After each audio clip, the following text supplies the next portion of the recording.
92 सालों में हमने कुछ नहीं किया, खाया पिया भोगा और नष्ट होते रहे। हमने हमारे सामने चाइना कहाँ से कहाँ पहुँच गया। हमने दुनिया के साथ कदम ताल नहीं किया, इसलिए हम पिछड़ रहे हैं। हमारी बहुसंख्य आबादी जीवन के बुनियादी हकों से दूर खड़ी है। अगर हम चाहते हैं कि भारत को दुनिया का सर्वश्रेष्ठ राष्ट्र बनाना है तो हमें बच्चों पे फोकस करना पड़ेगा और एक नए राष्ट्र का निर्माण करना पड़ेगा। तो ये भगवा का जो राजनीति हो रहा है इसको किस तरह देख? भगवा तो सूर्य भगवान का कलर है। आप रोज सुबह देखते, सुबह उठो आप सूर्य भगवान को देखो, यही भगवा कलर पहन के आते हैं और जब जाते हैं अभी थोड़ी देर बाद देखना यही कलर होगा उनका। वो कहते हैं बच्चों तुम्हें भारत की भूमि पे अवसर मिला सेवा करने का, ये त्याग तपस्या की भूमि है, इसको बड़ा करो। त्याग तपस्या से एक अच्छे इंसान का निर्माण होगा और अच्छे इंसान बनेंगे तो अच्छी दुनिया बनेगी, दुनिया खुशहाली के गीत गाएगी। इस पे काम करने की जरूरत है। कहा जा रहा है कि सनातनियों का अपमान हो गया है। सनातन अनादि है, जिसका कोई आदि नहीं अंत नहीं, वो सनातन है। और ये जो है हिंदू मुस्लिम सिख ईसाई जैन बौद्ध यहूदी पारसी ये सब पंथ हैं, ये सब उसी में से निकले हैं। अनादि सनातन है। सनातन क्या है? जगत के सब जीवों में अपना ही स्वरूप देखना। प्रकृति के कण कण में मैं अपना ही स्वरूप देखता हूँ। निर्जीव पत्थर की पूजा करता हूँ तो चलता फिरता मानव तो देवालय है, प्रकृति की सर्वश्रेष्ठ कृति है। मैं उसका आदर क्यों नहीं करूँगा? मैं उससे मारूंगा काटूंगा क्यों? उसका अगर वो बुरा है तो उसका अच्छा पक्ष उभारने की कोशिश करूंगा। इसलिए तो मैं अपराध से अध्यात्म की ओर प्रोग्राम चलाता हूं। लेकिन मैम सर जिस तरह से लगातार जो हिंदुवादी संगठन करे कि 100 करोड़ जो हिंदू एक हो गए हैं, चने बिकवा देंगे, इस तरह के बयानबाजी। तो ये जो है ना, ये वोटों का ध्रुवीकरण है, वोटों की दुकानें खोली जा रही है ना। कांग्रेस भी यही करती थी पहले, मुस्लिम तुष्टीकरण का राग अलापती थी। ये हिंदुओं का राग अलाप रहे हैं क्योंकि हिंदू बहुसंख्य आबादी यहाँ की। ये देश 1947 से पहले एक था, भारत पाकिस्तान बांग्लादेश, है ना। परिवार में जब बंटवारा हुआ उन्होंने कहा भाई हम तो जो है इस्लामिक राष्ट्र बनेंगे। भारत ने कहा नहीं, हमने एक जाति विशेष का राष्ट्र नहीं बनना, हमने तो सेक्युलर बनना है, सभी धर्मों का सभी पंथों का हम आदर करें। ये 1947 को तय हो गया। अब ये ग्रहण लग गया, अभी 2008 के बाद से देख रहे हो अब ग्रहण लग गया इसको।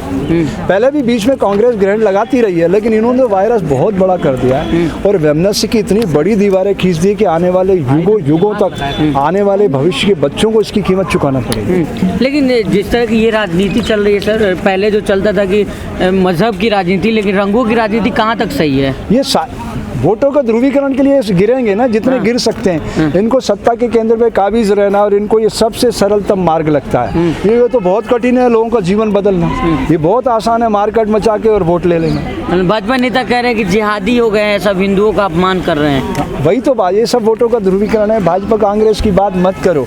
मेरा कहना मंडी बन गई है।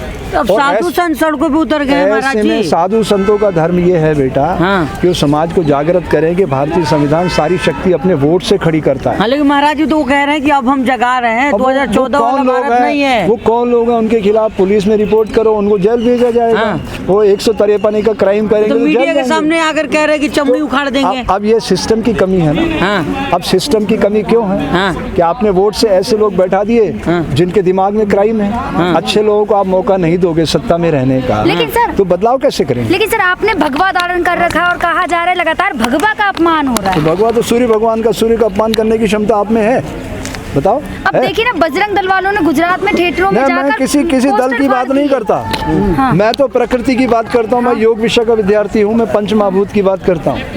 ये सूर्य भगवान का कलर है। सूर्य के पास पहुँचने की क्षमता किसी के पास है क्या?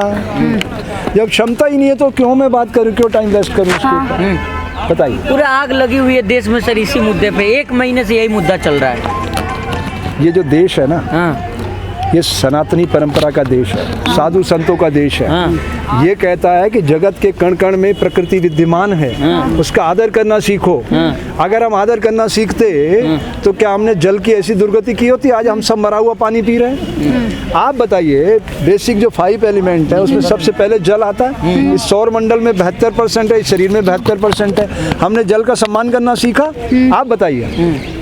75 सालों में हम जल से परिचित हो गए कि जल की शक्ति क्या है। जल की एक एक बूंद में औषधि शक्ति का खजाना छुपा हुआ है। हमने उसका रिस्पांस किया। आज भारत में पंसारी की दुकान से ज़्यादा दवाई का दुकान है। बाय रीज़न कि हमने जल का सम्मान करना नहीं सीखा। जिस दिन हम जल के प्रति अवेयर हो जाएंगे ना, भारत से 90% बीमारियां स्वयं निर्मूल हो जाएंगी, खत्म हो जाएंगी। महाराज जी तो वही साधु संत कह रहे हैं कि ये हिंदुओं की धरती है, जिहादी लोग जो आकर के बदनाम कर रहे हैं। हिंदू एक जीवन पद्धति है, जिसका मन कर्म वचन एक है, वो हिंदू है।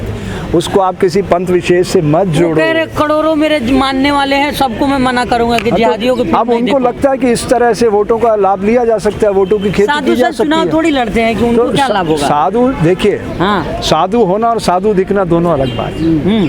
साधु का स्वांग करने में क्या देर लगती, 2.5 मीटर भगवा लगाया, लोग हाथ जोड़ने लग जाएंगे। लेकिन साधु बनने में तो जीवन छोटा पड़ जाता है। आप बात समझिए, मुसलमानों में शहर काजी बनता है, बहुत परिश्रम करके बनता है। ईसाइयों में पास्टर बनता है, बहुत परिश्रम करके बनता है। और गुरु नानक मतलब गुरु पंथ में जो सेवादार बनता है, बहुत परिश्रम करके बनता है सिखों में। लेकिन हिंदुओं में इतनी फ्लेक्सिबिलिटी है, 2.5 मीटर भगवा वस्त्र डालो, लोग हाथ जोड़ने लग जाते लेकिन हैं। आपके भाई ने तो भी कहा आदेश दिया सनातनियों को कि इस फिल्म को ना देखें। हाँ, मैं वही तो कह रहा हूँ, वोटों का ध्रुवीकरण हो रहा है। ये साधुता नहीं है, ये राजनीति है। राजनीति से बहुत ऊपर की अवस्था है योगी साधुता। है। देखो, जिस पद पे आप बैठ के आप काम कर रहे हो, वो योगी का पद नहीं ना, मुख्यमंत्री का पद है। और मुख्यमंत्री किससे बंधा हुआ है? भारतीय संविधान से। तो भारतीय संविधान की अगर वो पालना नहीं कर रहे हैं, तो आप लोगों को अधिकार है प्रश्न करने का। आप प्रश्न करिए कि संविधान आपको महाराज राजनीति से अलग हम कर सकते हैं किसी नहीं, वो एक दूसरे का पूरक है। राजनीति से ऊपर धर्म रहेगा तो राजनीति शुचिता में रहती, पवित्र रहती है। लेकिन राजनीति में अगर धर्म में राजनीति प्रवेश करेगी तो विकृति की ओर जाती है। महंत परमहंस जो राजूदास जी हैं, उन्होंने नरेंद्र गिरी पर नहीं बोला था, लेकिन अब आप बोल रहे हैं मूवी पर, क्या कहेंगे उसके लिए? मैं यही तो कह रहा हूँ, मैं किसी का नाम बड़ा क्यों करूँ किसी का नाम लेकर के। मैं एक सामाजिक परिप्रेक्ष्य में बात कर रहा हूँ। साधु का धर्म है समाज की सोई चेतना को जगाना।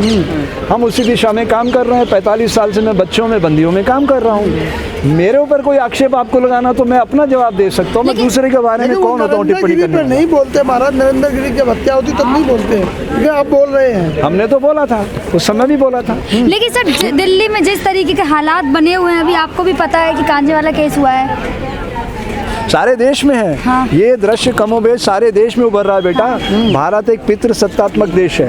यहाँ स्त्री जाति को बराबरी का नहीं माना जाता। आज भी हम राजा महाराजाओं के उसी भाव को ढो रहे हैं। अभी आप सदन के अंदर देखो, वो उसका ज्योतिरादित्य माधवराव का लड़का महाराजा महाराजा कह के संबोधित करते हैं। ये तो ढोने वाली बात है ना लोकतंत्र में, राजा महाराजा को। अब काय के राजा महाराजा हैं? वो मिथक तोड़ने की बात है। और वो मिथक कौन तोड़ेगा? लेकिन अगर जनता का वोट। रंगों की राजनीति की जाए तो प्रकृति में तो बहुत सारे रंग भगवा हैं। नहीं, अब टोटल प्रकृति के 5 कलर हैं। जल सफेद, पृथ्वी पीला, आकाश नीला, वायु धूम्रमेघ, अग्नि लाल। ये बेसिक 5 कलर हैं। हरा किसका है? हरा कलर बहुत अच्छी बात है। ऐसे आध्यात्मिक प्रश्न करो, ये मेरा विषय है। नीला कलर किसका है? इसका आकाश का। पीला कलर किसका है? पृथ्वी का। दोनों को मिलाओ तो क्या बनता है? चेक कर लेना, केमिकल मिला के देख लेना। हरा समृद्धि का, ये वनस्पतियों का कलर है ना। हरा पहन के डांस करे ना। ये हरा वनस्पतियों का कलर है। ये समृद्धि का परिचायक है मेरे सर, वो तो बच्चों। कह रहे हैं कि मुसलमानों का कलर है। फिर वही बात है। ये जितने रंग हैं ये प्रकृति प्रदत्त हैं। हरा कलर जो है, ये देख लो आप दिखाइए ना। ये जंतर मंतर पे दिखाइए, चारों तरफ ये हरे पेड़ पौधे। ये किसने बनाया? ये मैंने, आपने बनाया?